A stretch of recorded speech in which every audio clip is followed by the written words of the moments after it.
independente de tudo, nós temos um custo de contrapartidas de um projeto de 335 milhões. É isso. E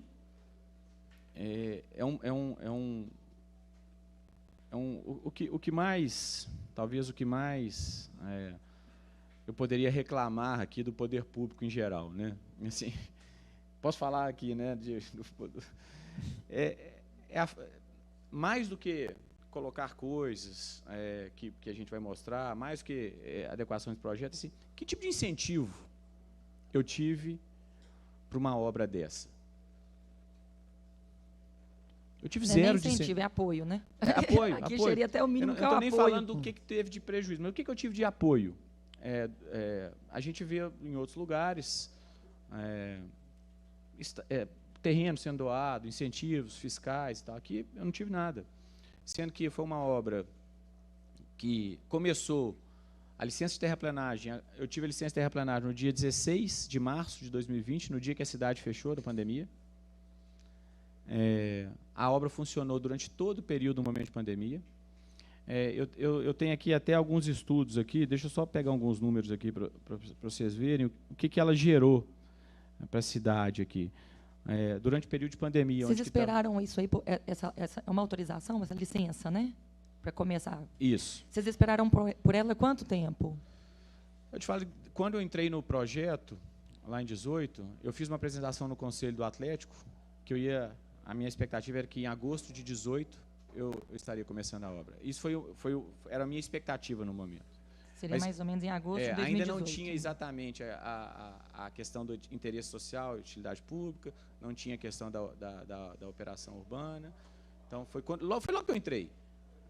Qual que era a nossa expectativa? Mas era uma expectativa, assim, eu ainda nem conhecia direito quais eram todos os trâmites, porque ainda achava que estava ali dentro do prazo anterior. Mas depois da expectativa, a partir do momento que foi caminhando isso, qual seria um prazo que você acha assim, não, seria razoável ele já ter entregado isso para a gente, tendo em vista que nós entregamos tudo que era necessário? Quando? Não, eu acho, Fernanda, que depois que o processo pôde começar em novembro, dezembro, depois que a gente teve o decreto de interesse social, em novembro, dezembro de 2018, o processo fluiu normalmente. Né? A gente teve a licença prévia ali em 4 meses, depois a gente teve a licença de instalação no final do ano. Eu acho que foi, para um projeto dessa magnitude, desse impacto, eu acho que foi um tempo adequado ali de negociação até o momento da licença de instalação. E aí a licença está saindo logo quando começa a pandemia? Aí a gente teve a licença de instalação declarada em 20 de dezembro de 2019. Aí a gente precisava entrar com o processo de licença de terraplenagem. O processo de licença de terraplenagem ele ainda previa algumas questões ambientais, que era o manejo de fauna.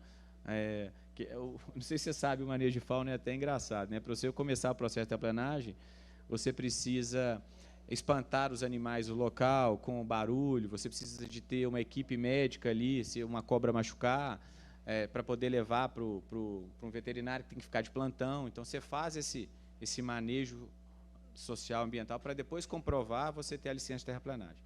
Então, a gente obteve a licença de terraplenagem no dia 16 de março de 2020, aí a gente pôde de fato. Eu só dei a ordem de serviço para a consultora, porque na hora que eu tinha a licença de terraplenagem, eu falei, agora eu vou dar a ordem de serviço.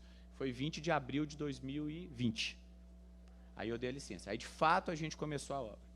E aí a cidade já estava fechada, a obra nunca parou, respeitando todos os protocolos da prefeitura.